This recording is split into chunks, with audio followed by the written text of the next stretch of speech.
Nerd Corps could rise up. It could get elevated. Nerd Corps could rise up. It could get elevated. Welcome to Every Man's Guide to Nerdom, or for this is a little bonus episode we call, what are we calling it? Were we calling it a Nerkie? A nerdy We quickie? can call it a Nerkie, a nerdy quickie. Or quick and nerdy. Quick and nerdy. You can call it whatever you want. I like Nerkie. I like quick and nerdy. I think Nerkie's growing on me the more I hear it. Nerkie. We're gonna. Hey, you want to get a Nerkie? Yes, Yeah. thank you. Or you could just call it a Chris because it's short and nerdy. That's true too, and quick. Oh, it's accurate. Oh, that hurt. That hurt because it's true. Right in my feelings. We have Justin joining us for our Nerkie today. Justin, thank you for joining us for the Nerkie. Thank you for having me. So today for our Nerkie, we're going to talk about WandaVision, the first, and Justin actually did correct me on this, and he's absolutely right. This is the first unique content on Disney Plus that the MCU has done. The first unique content that they have done for television was Agents of S.H.I.E.L.D. So this is the first Disney Plus content. We all three of us have watched the first two episodes of WandaVision, correct? Yes. Yes. First episode's 30 minutes. For second episode, I think I want to say is like 37 minutes. So you can power through them. They're going to release a new episode every week, and I think they went up to 8 episodes for this. So for those of you who don't know what it is, WandaVision is Wanda Maximoff and the Vision from the MCU movies Avengers. Vision died. Again, this is complete spoilers. So if you haven't seen any of this and don't want to know this, turn this off. Turn it off now. Complete spoilers. After Chris told you Vision dies. Now turn it off. Turn it off. Turn it off. Somehow Vision died in, was it Infinity War? Or was it Endgame? It was Infinity War, wasn't it? It was Infinity War. Okay. Yeah, it's at the end of Infinity War. You're right. End of Infinity War. Wanda and Vision have a relationship that you come to find out at the beginning of Infinity War. This mirrors the comics where they were actually married in the comics. They had children in the comics. It was, it's this whole big storyline. So opening scene, we see Wanda and Vision is set like a very 1950s sitcom, like I Love Lucy, Dick Van Dyke Show. It's like Leave It to Beaver. It was all these shows put together. And I even pointed this out to my wife. It's like, look, they've got every last detail down. Look at the plates. Look at all this stuff. Look at Elizabeth Olsen's bra. It's like the very pointy 50s bras that women had at the time. Like, you didn't lead in with that one, did you? No, was that the first thing you pointed out? Maybe I did. I said, look at her boobs. Bra. And also the plates. The plates. Look at that. That was on the old-timey radio. That's why Chris. It was shown. It was broadcast in 4:3 ratio instead of the in the old school 4:3 ratio instead of 16:9 format. And I noticed that like right off the bat. See, I didn't notice that. Yeah, it's in your old school TV 4:3 ratio instead of your widescreen 16:9. That was the very first thing that caught my eye. One of the best things about Disney Plus is that virtually everything's in 4K, and this one, that's what showed or kind of had me thinking, oh wow, looks just like And I Love Lucy, is because it wasn't technically or didn't look like that crisp 4K. It was the 4:3, and then also was fuzzy, and so it was fuzzy at points. Wasn't it? Killed it as far as that. For sure. So a lot of people did not like this first episode because it was slow. They are doing, basically, we're trying to figure out what the hell is going on. Yeah. We know Vision's dead, but here they are in this happily married life. And right off the bat, Vision goes to work and he's computing these numbers, as he called it, just super fast. And Vision knows something's not right, but he can't pointed out, because as we all know, Vision is what's the best of humanity. He's more human than we are. Right. You know, he has a better grasp on reality than any of us, but he knows right off the bat on episode 1, something is not right. And he asked the guy, what do we do here? Do you guys remember what the guy said? We compute. Well, he asked, like, what do we sell? What do we sell? What are our products? Yeah. What's our, you know, he's going through all that, just trying to find out business. And he's like, we do, did he say we do computations? Because it was on the side of the building. It was like computation. I think it was computations.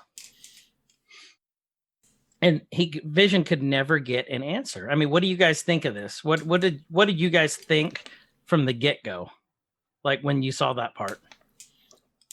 That's when it clicked. That's, you know, it leads in like it's a cheesy kind of a one-off thing of, you know, this is a throwaway thing. This is going to be like, you know, the Star Wars holiday specials kind of thing. But when that happened, that's when you realize there's something deeper going on here. You know, almost like not a Truman Show feel, but kind of. I could see that. And I appreciated the writing on this taps into a lot of tropes from 50s movies and or television, I'm sorry, all the way up to now as far as sitcoms track. You know, one of the on-running jokes in Friends was, you know, what does Chandler Bing do? And he's like, I don't know, but he goes to work every day. And so I really liked how he was pulling certain tropes into this overall idea of what, and we'll get to this here, I'm sure, but what whoever was creating this this picture of what was going on, creating this scene, pulling a lot of stuff that's seen from TV, pulling a lot of stuff from pop culture and all of that. And then when someone's actually in it, like Vision, and trying to work it out, he's like, you know, and with like the second episode, I won't go too far into that, but with the heart and couldn't remember. And he literally cannot forget anything, but he didn't know. And it was this whole, you know, trope again. And so I really liked how it was pulling a lot of cliches and tropes from different sitcoms into that to play into the overall larger arching of what the hell is going on here. Yeah, I agree. I love that part. I got a really big vibe when you started picking up that something wasn't right. And I'm trying to find the name of the actual mission. It was in, and luckily, you know, I'm wearing the shirt. It was in Fallout 3, I believe, and there was a vault or a mission that you had to do that was this black and white, perfect, you know, 1950s suburban, like utopia thing. And that was the vibe I got from that. Like, this is like that Fallout mission. This is that vault that they were in, that you just didn't know any better. And I wish I could remember the name of that mission. It's bugging me now, but it's Fallout 3. Was it impossible? Was it a mission impossible? No, you could beat it.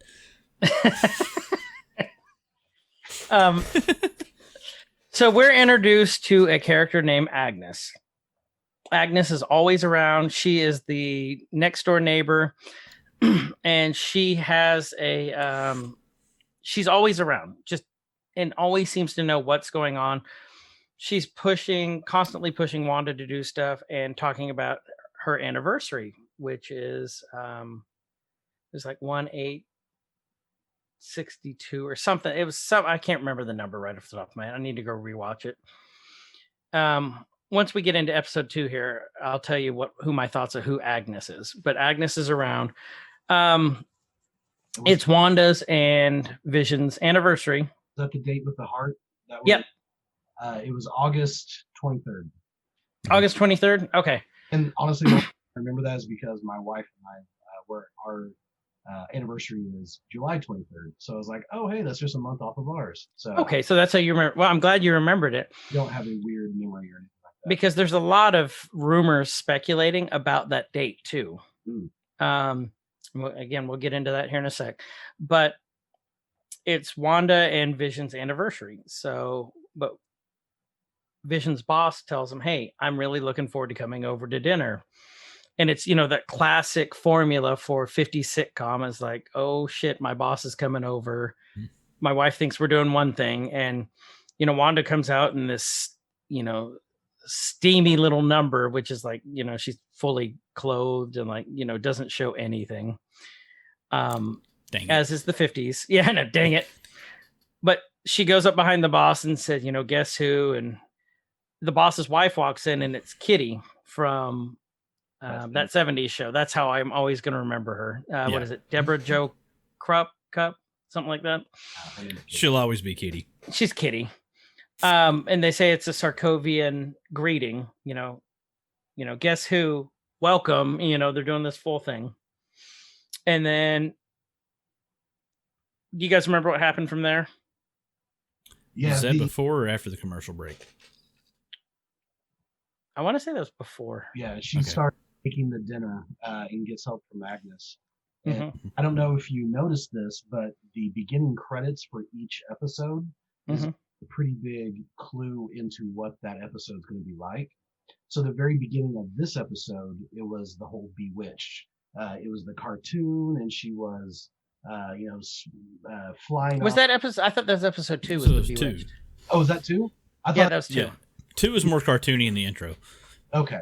Well, then I'm going to back out and then hold that thought. Okay. But Wait, Agnes Because there's something from that intro I want to hit on too. Oh, there's a lot from that intro, actually. So Agnes seemed to know that Wanda was in trouble, which leads me to believe, there's something more to Agnes than what she's letting on. Marvel is great about nothing is left to chance. Every small detail is something. Even if you think it is a throwaway detail, it's not with Marvel. It means it's usually a bigger picture. And then I think it was the commercial break. Does one of you want to go over the commercial? Yeah, so the commercial was for basically like a do-it-all toaster. You're tired of your toast being overburnt. What all did it say that there was like apple pie or cherry pie and open-faced cheese sandwiches. And so this whole episode's in black and white. Everything's black and white as you're going through. And the only little splash of color that you get is the indicator light on the side of that toaster right before it's said that the toaster is made by Stark Industries. Which, as we know, is at that time would have been Tony Stark's father. And what else was significant about this commercial? You brought this up earlier. I did? Yeah. Besides the light? Yeah, well, it was in color.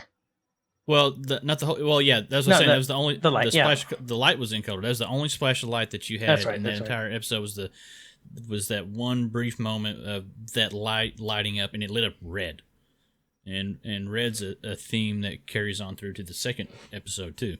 And I did catch the I don't know. I felt like there was a little jab thrown in. So there, that was during the cooking scene when Agnes comes over. Everything's getting ready to go haywire, and she's helping her, set up this 4-course meal, 5-course meal, or whatever, and she's giving her recipes and things. And I felt that there was either a little nod or a little jab at DC in that scene when she was going over the recipes. And I think Justin might know what I'm talking about. He kind of explain, because I didn't catch that. I want to see if Justin's thinking the same thing. I want to hear what he thinks it was. I'm looking at the because I was getting episode 1 and episode 2 reversed. So I'm looking at right now at some of the synopsis. So go ahead and then I'll. Oh, okay. So the thing that just stuck in my head. So she's talking about steak and I think it was like twice baked potatoes and all this thing. But she brought up making lobster thermidor. And as soon as she said that, my mind instantly went to Lego Batman. And that was like Batman's favorite meal in Lego Batman was lobster thermidor. So I'm like, that can't be on accident. Like that may be a thing from that time frame that was something cool to eat. But that was just two right there with I didn't Marvel catch and that. DC. Yeah. And it may have meant nothing, but that stuck in my head pretty hard. I totally missed that too. So that's... Good catch. Good catch, dude. So after that, they're eating dinner, and Vision's boss, what was he starting to demand? I can't remember what the argument was. When they got married and the conditions around their marriage. What he kept saying? When was it? When was it? Or what is it? What is it? Yeah, or I think it may have been just like say it. When was it? And then he started choking. Well, and before that, Kitty started yelling. Or was it during that, or was it when he started choking? When she started yelling? No, she started going, "Stop it!" Yeah, it was when stop it. So yeah, and if you know, at that point, the camera angle is complete. Like your vision as a viewer completely changed. So all the way up, leading up to that point, you're watching it like you're in the studio audience watching a sitcom. Laugh track, everything. It's a really flat view of the set and what they're doing. And as soon as that instance started happening, when things started getting weird and wonky, it went to a more cinematic view of what was going on. You had more close-ups. You had different angles of the boss, Mr. Hart, on the ground, of Wanda, a vision of everybody, and it went to a more cinematic type view. And then once they broke out of that, everything comes back to that normal view. Yeah, the single camera sitcom view. Yeah. So one thing that stood out to me was Kitty kept yelling, "Stop it, stop it, stop." She kept yelling that, and that was the theme for that part. And I don't think she was yelling at the boss to stop it, to stop saying that. I think she was telling Wanda to stop it, stop what's going on, stop this illusion that's happening right now. Mm-hmm. That's my theory on that, because I don't know if it was Kitty or if it was an outside force telling, Wanda, you stop it, you got to stop it. That's what I think. Wanda eventually tells Vision, Vision, save him. And Vision reaches in, uses his phasing powers to pull out the piece of steak that he's choking on. And then all of a sudden, everything goes back to normal. Like nothing ever happened and they had to leave. So, go ahead. Was also staring right at Wanda. She wasn't talking to the husband and saying, "Stop it." That's right. She was, wasn't she? Staring right at Wanda saying, "Stop it, stop it, stop it." And it was eerie is what it was. I mean, this is kind of a kooky kind, and then it just got eerie all of a sudden. It was great the way it was shot. And I totally agree with that. And so what I took away from this, the episode ends, there's a lobster on the door hanger, haha, 50s, I Love Lucy. What I took from this first episode, first of my theories, I think that these are people trapped in this reality with Wanda. For those of you who don't know, Wanda in the comics has hex powers. Her hex powers bend reality to whatever she wants. That hex can make anything a reality. So I think that these people are trapped in this reality. I don't think that they're made up. I don't think that they're magic, imaginary people. I think they're real people that happen to be trapped with Wanda. What do you guys think after this first episode? Well, I think after the ending, you see, it pulls away from the sitcom TV, whatever. And you see someone at like a control station type thing. You see Vision has like a remote, looks like an old school TV remote, and he's, he has his arm around Wanda, he clicks on it, and then you pull away and you see somebody in a more modern looking reality sitting at a monitoring station with that same type of remote next to them, and then there's a logo there.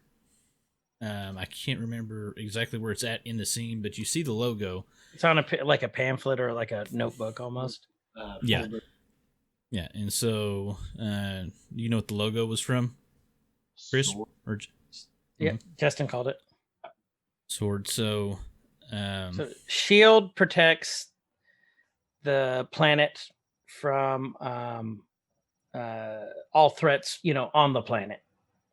Mm-hmm. Sword is the observational, which protects from the cosmic threats.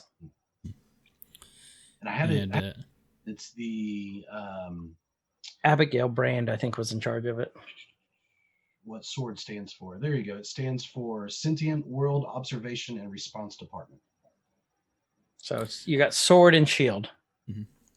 There's a theory that the W could be replaced for this iteration from world to weapon, and so you have a sentient weapon observation. So there's the thought that maybe she's under some type of observation now as a sentient weapon with her abilities, and that's where everybody's kind of stuck in this, and they're asking, where are you, what's going on? So they're observing her. Sword is observing her in that way as an actual weapon. Mm-hmm. So let's go to episode 2, and then we'll go through that. Then we'll go with what direction we think the show is going to go in. So the start of 2, Justin, you hit on this earlier. Why don't you go ahead and explain it again? What the opening theme was? Well, the opening was very, very cartoonish, and it a throwback to Bewitched, which Nick and I watched all the time. It was in black and white to start out with, then in color as the seasons went on. But of course, Bewitched, if you're not familiar with it, is a woman who is a witch who marries a guy that's not, and basically gets into all kinds of tomfoolery and chicanery with her twinkling or winkling of the nose.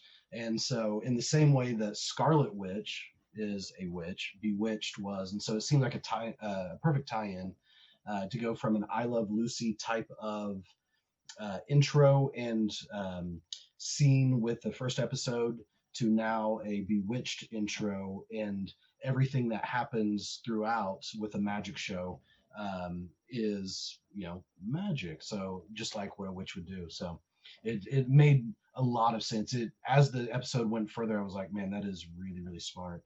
And I think Chris or Kyle, actually, you were talking about there was a couple things that in the beginning of the cartoon of that popped out to you.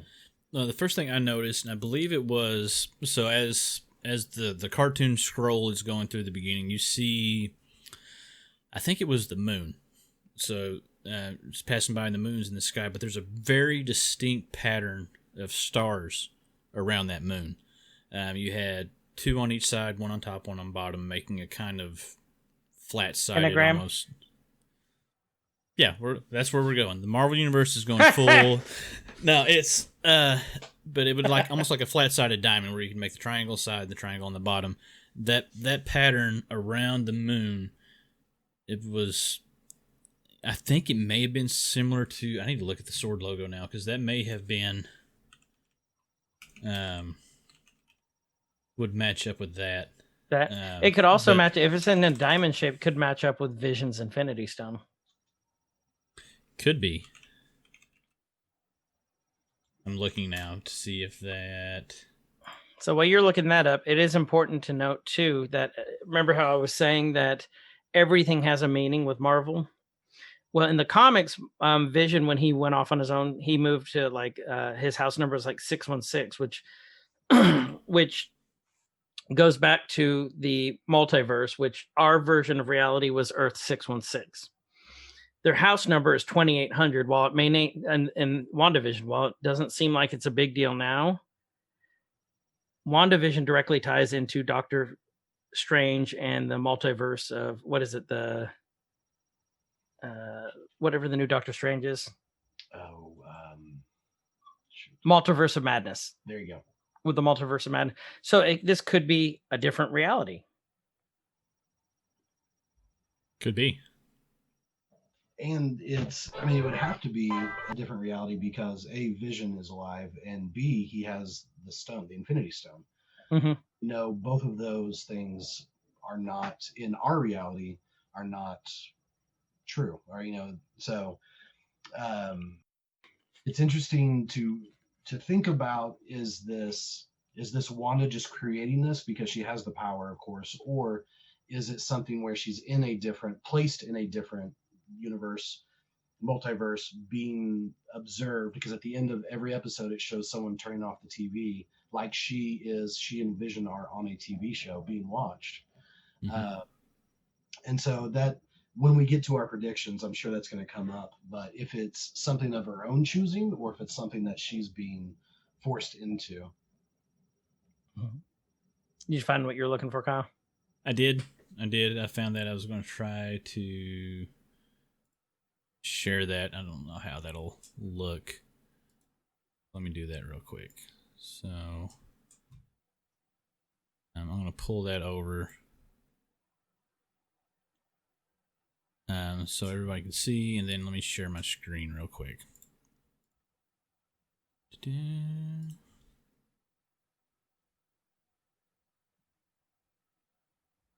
So you can see here. I'm thinking you guys can see that, and I've got it up for the video. Yeah, I can see it.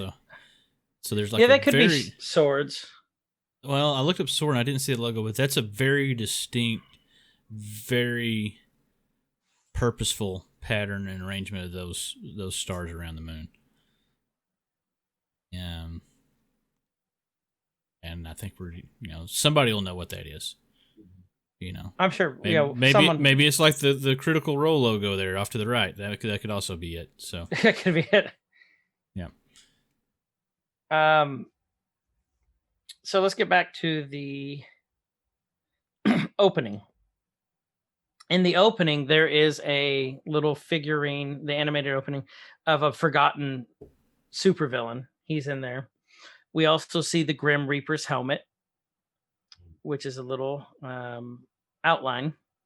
That might play a big role, which means Grim Reaper may be making his appearance because we also see Wonder Man as an animated character in this opening. Very important to note that Wonder Man and Grim Reaper are brothers. So would this mean that we might be seeing Wonder Man make his appearance in Phase 4? I don't know.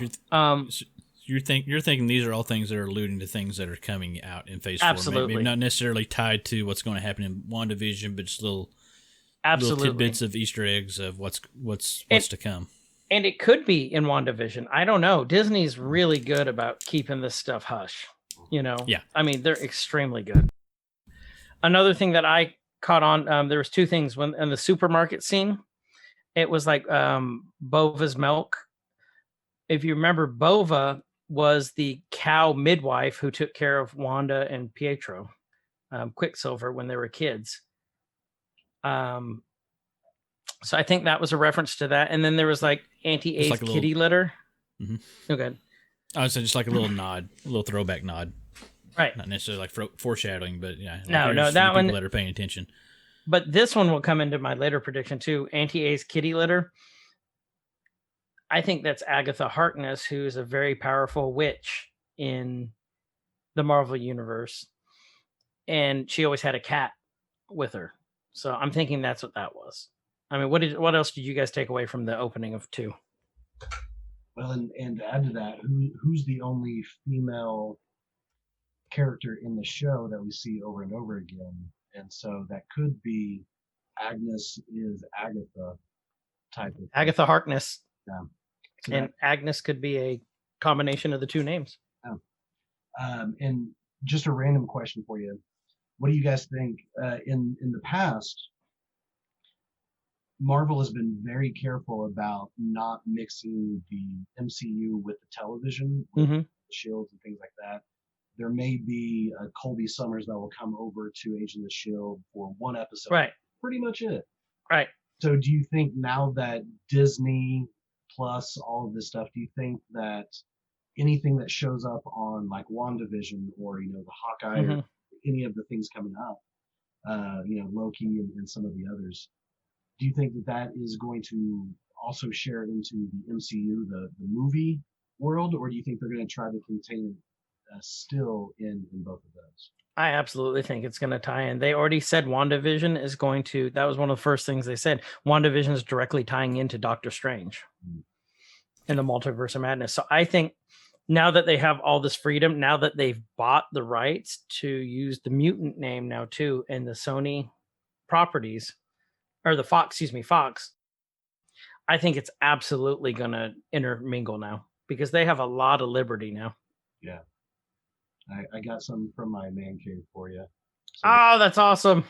There's a little Q fig of Doctor Strange doing his thing. So I would love to see Wanda and in the whole multiverse with Doctor Strange and how that would come in. I think that Mhm. that would, I think, take the MCU storytelling to totally the next level for Phase 4. Right. I think it would be amazing. Well, since Justin brought her up, Agatha Harkness was Wanda's teacher in the comics. She's a very, very powerful witch. She's the one who taught her how to use her hex powers.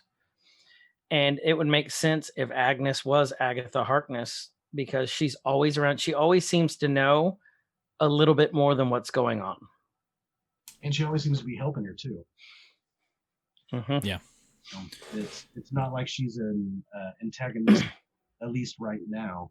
Not an antagonistic force, but more, trying to help out and trying to, whether it's cooking a meal or, getting the rabbit for the magic show, things like that. There's just small little things where she's helping out all throughout. The thing I caught, and going back to the color thing, so that we had episode 1, we had one instance of color, like very subtle. So episode 2, we had 2 instances of color before the episode ended with that kind of weird rewind and everything, which we'll probably get on that. But so the first was the helicopter, the modern looking helicopter toy that was in the bush in the front yard, and it was heavily red, and there was a lot of color there. And then of course when she what was her name? I want to call her Karen, but it wasn't Karen. Dottie. Yeah, when she had the glass break in her hand, and you could see the blood there. For the children. For the children. That's all I could think of was for the greater good. For the greater good. Think of Reverend Lovejoy's wife on The Simpsons. Well, so what for the children? So there was, you had those 2 splashes of color before the final reveal of, okay, well, everything's going color. And like even her wardrobe was different than the rest of the ladies. It was, it was like a pantsuit. It was changing. So from episode 1, she was more 50s. Episode 2 was more 60s. I think episode 3, we're going to have 70s, 80s on up until, we get fully caught up. But there was something that I saw. I was going back while you guys were talking that was in the intro. I'm going to rewind back to that again. There was a billboard that they passed, or that they flashed briefly in the intro that said, "Welcome to Westview," and it says, "Home. It's where you make it." And so I think that ties into your hex ability theory a lot more. Like this is where she's making this, and it shows at the end of the episode she has the ability to change events that happened with the the pregnancy reveal and all that. She reined all that back in. So I'm buying more and more into that theory the more we talk about it. Right. So she also has Dottie. I think Dottie's going to be a major character. I think she's somehow part of this because she slid her hand and nothing was wrong. She just literally looked at her and something about the children, saying for the children. I think Dottie's going to be a major character. They have to do this magic show, or they're doing this talent show, and they're practicing to do this magician and his assistant. If you notice the box that they were practicing with, the symbol on it is the Vision's Infinity Stone. Oh, which that is a reoccurring theme throughout the show. So I found that one very interesting. Vision he's trying to be one of the guys. He swallows some gum, gets his gears knocked up, which I told my wife, I go, that would not happen. He would just phase through and pull it out. And he doesn't have gears like that. I was picking it apart, but I realized this is part of the show. You had a full on actually moment. Actually. That's what my wife was doing. Why would gum make him drunk? And I'm like, well, just play into if this was the 60s and Bewitched and it was black and white, what would happen in this episode if this happened? And so if you put yourself in that mind frame, if you're technically Vision would not be, it's like, well, technically Vision's not alive, so you kind of throw all that stuff out. Right? So everything, like Kyle says, the episode goes on, and then Wanda's pregnant, towards the end, and then they rewind at the beginning of the episode. They keep hearing this banging, and it's freaky because it was a loud bang. It's this branch. They go out there. There's no wind, and then out of the sewer pops this beekeeper. To me, the beekeeper represented AIM, Advanced Idea Mechanics from the comics, because that looked exactly like one of their suits. So, which means, is Wanda part of a prisoner? Is she, or is Sword working with AIM? Is there some AIM people trying to get into this wherever she's doing? And then Wanda literally says no, and all of a sudden everything rewinds, which makes you think exactly.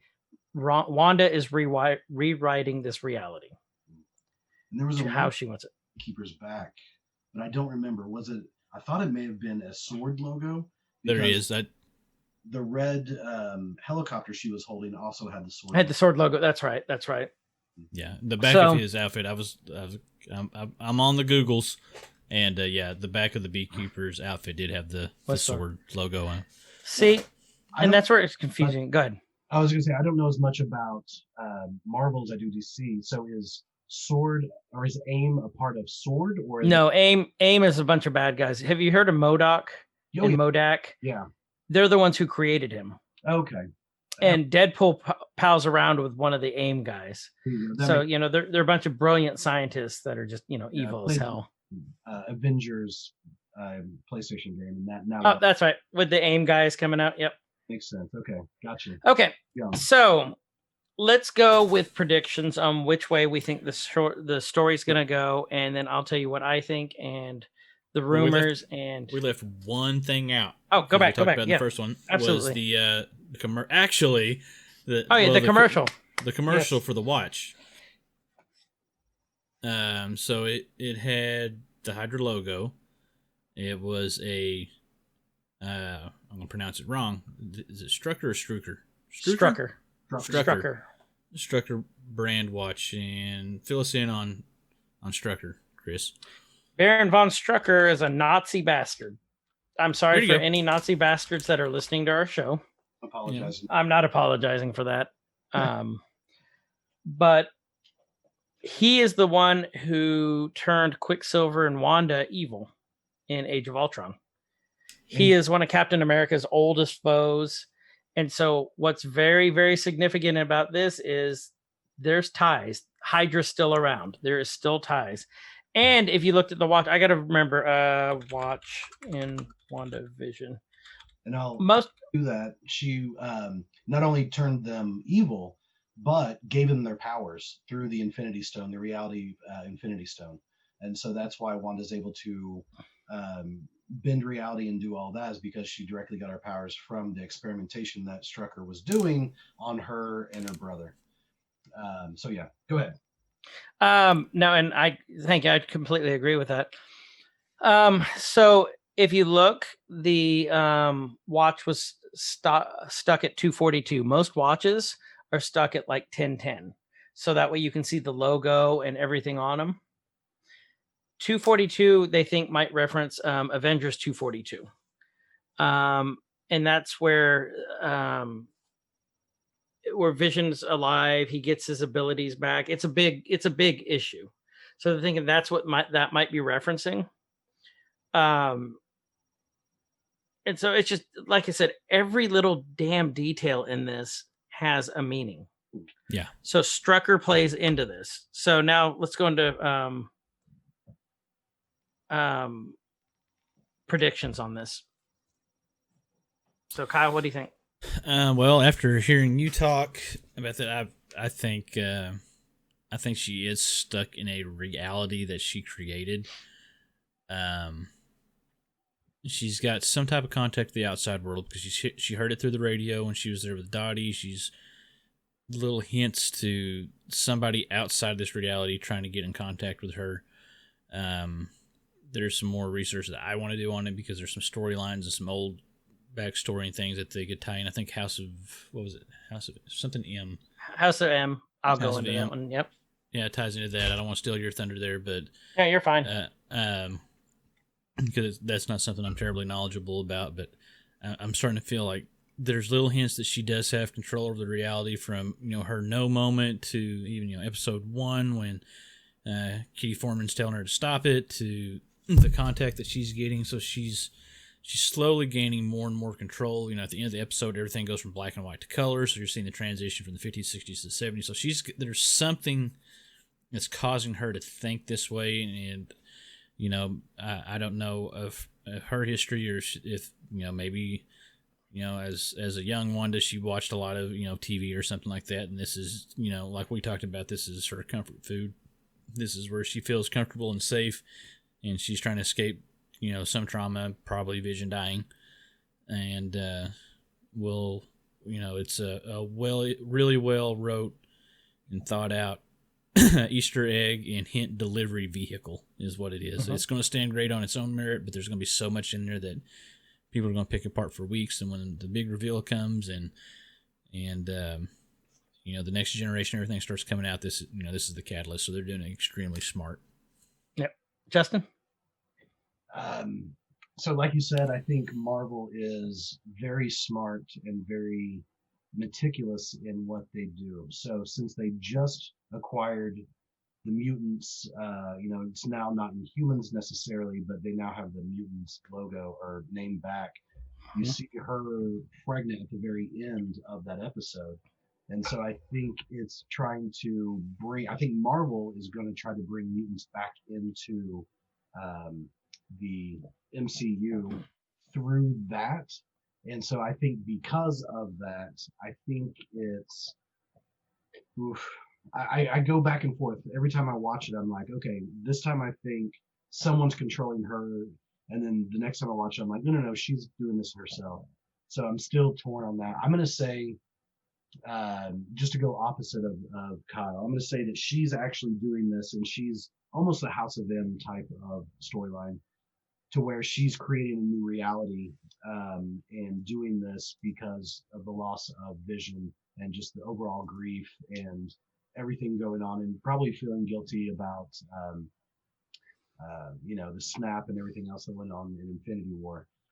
And so I would say, gosh, that's all over the place. I'm going to say somebody is, no, I'm going to go opposite of Kyle. I'm going to say she's actually controlling it. And other people can hear and all of that. Now, Kyle, did you say she's controlling, or did you say someone's controlling her? I think she has control over it. The opposite of Kyle, because I literally go back and forth every time I think about it. So But it's hard to say. It's really hard to say right now. So somebody's her, possibly AIM, whoever, and that, with the comfort food of the television of her youth, she's trying to make sense of everything, but she still has the power to control the way she said no, and the beekeeper and everything rewound. And then also with the child and wanting to push forward in this reality of what it is. So I'm going to say that. All right. So my prediction is that she's being controlled and she's in control. I think she's being manipulated right now because she's so powerful. I think that I think Mephisto has control of her, one of the demons that Doctor Strange fights all the time. And I think Agatha is there to try and help her break out of this, while not trying to alert whoever has her in this loop right now. Because Wanda in the comics is one of the most powerful Omega level mutants there is, because she can rewrite reality. I think that they're gearing Wanda up to be the big bad for Phase 4. Oh. That's my prediction, because in the comics, Wanda was responsible for House of M. House of M was when Wanda was just devastated, and she said no more, whispered the words, no more mutants, wiped out the X Factor gene out of every mutant on the planet, and it became that whole House of M reality, which is a fantastic series. And I actually had to go back and look this up. So if you remember how I said everything has a meaning in the Marvel Universe, in the MCU. The dinner, she's serving a wine. The wine is called, I'm going to fuck this up, Maison du Méprise.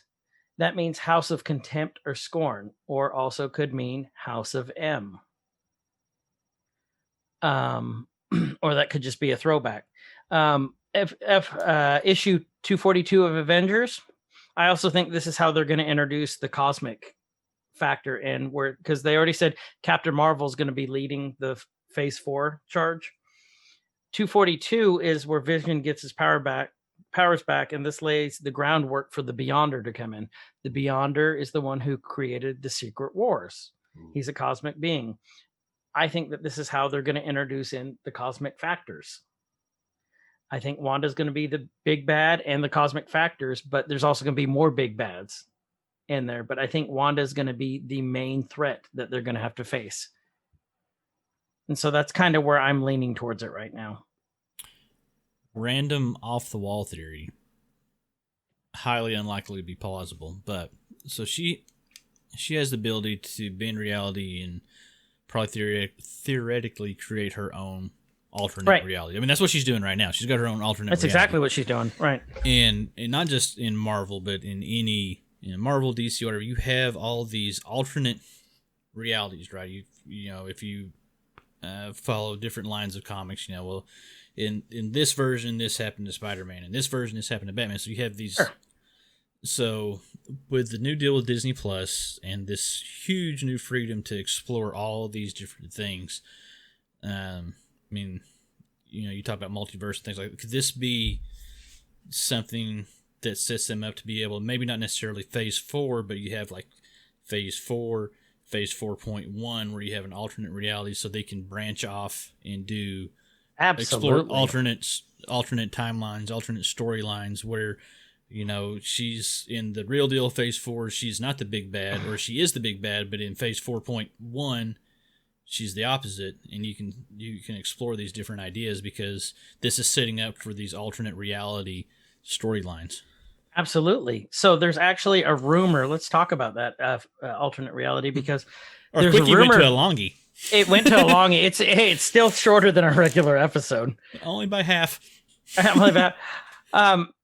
There's a rumor that Evan Peters is going to be back. Evan Peters, if you don't know, is Quicksilver in the Fox X-Men movies, which means Wanda already had to deal with the death of her brother in the MCU. If they pull him in, make him the main Quicksilver, she has to deal with this alternate reality Quicksilver. Ooh, that would be an interesting way to tie. He was definitely the better Quicksilver too.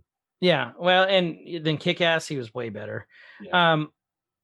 Because apparently, like some guy who did the Spanish dub for Evan Peters tweeted out that he was excited to be doing Quicksilver again, and then it was quickly deleted, and then that account quickly went away. So usually when that happens with Marvel, they pull a Mark Ruffalo. You know, they got Ruffaloed, but that's my thing. And Kyle, to play into what you're saying, one of the series that's been announced is the What If, which is such a great such a great comic run of, you know, well, what if Wolverine never got his claws? Yeah, and what if Peggy Carter was actually Captain America? Or Yep. You know, something like that. And so I missed that then. That's awesome. Yeah, so they're making I forgot about that. And you know, Black Panther is actually going to be his sister, and you know, there's a lot of different storylines that they've already introduced. So that would make total sense how using WandaVision and then going into a multiverse, then actually go straight into that What If and introduce it. So that, I think you may be onto something. So, well, that's our predictions, and we don't want to keep you longer because it's late for us, and it's supposed to be a Nerkie, and the Nerkie turned into a long Nerkie. In our head, we were thinking like 15 minutes, we'll knock this out. We are at 49 minutes now. But you know what? We may have another episode here, but you know what? This is great. But we've got one in the bank. This is what this whole podcast is about, folks. So with that, we'll have some more updates. We'll bring Justin in as the show progresses to talk about it. And that can be Nerkies because then we don't have 2 episodes to talk about and don't have to go through backstories either. Yeah. We've laid the groundwork for the Wanda Nerkies. That's right. So now we're going to have real Nerkies. You're going to take our Nerkies and like it. You will. You're going to talk about it and tell your friends. Tell your friends. We're good at Nerkies. How great these Nerkies are. You haven't had a Nerkie? You need to have a Nerkie. You need Talk some to Nerkie Chris in and your Kyle. life. Hey, Justin can come too. He can watch. Yeah, he can watch. It's fine. With his fabulous hair. How much is that Nerkie in the window? That's what. Woof woof. So with that, do you guys have anything else you want to add to this? No, I think we went really far down a rabbit hole. Yeah, I love it. I do too. But I appreciate you guys having me on again. Well, you are welcome back anytime, my friend. Yep. Anytime. So with that, welcome to our first Nerkie. Mm-hmm. And we'll be back for more. With that, I'm Chris. I'm Kyle. And that thanks is again, Justin. We appreciate you. Nerd Conquer, rise up. You guys have a good day. You guys have a great one. It could get elevated.